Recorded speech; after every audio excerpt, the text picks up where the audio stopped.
I'm Marta Norton, Mutual Fund Analyst at Morningstar. Today we're releasing our annual assessment of the best and worst 529 college savings plans.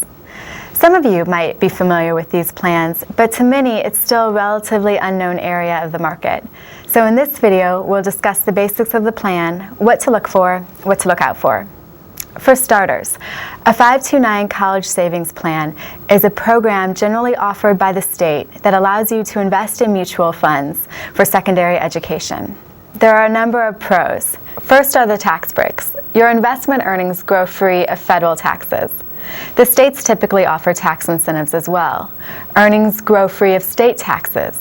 And states, as an added plus, typically allow you to deduct your contributions from your state taxes.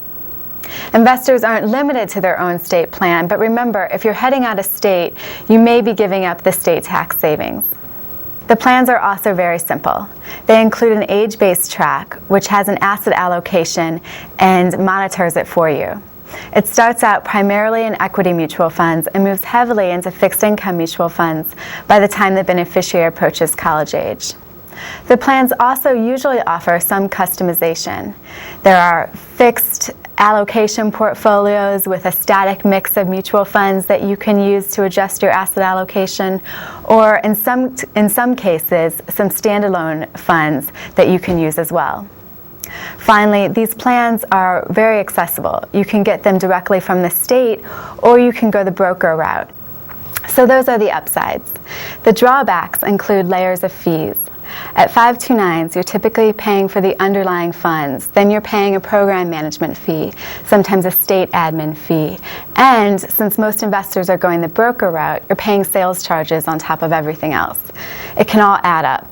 To get an idea of what's an appropriate fee level for a 529 plan, check out the ones on our best list.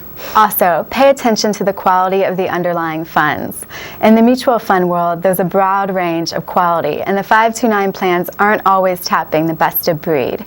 To get an idea of the quality of your underlying funds, you can find a lot of research on these funds on Morningstar.com. Consider the asset allocation and diversification as well. Some plans aren't as well diversified and don't have exposure to international, or don't have much small cap exposure, or are tilted more toward growth strategies or value strategies.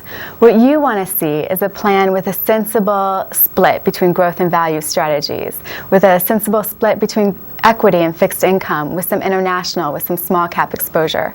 Having all these different corners of the market covered will help make the ride a bit less volatile over the long haul.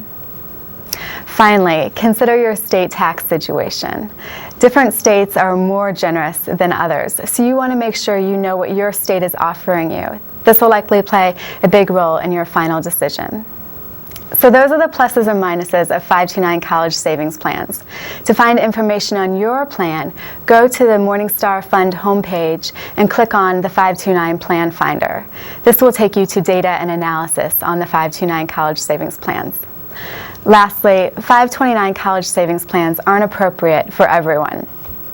To get a feel for what alternatives out there are available to you, check out alternatives to 529 college savings plans.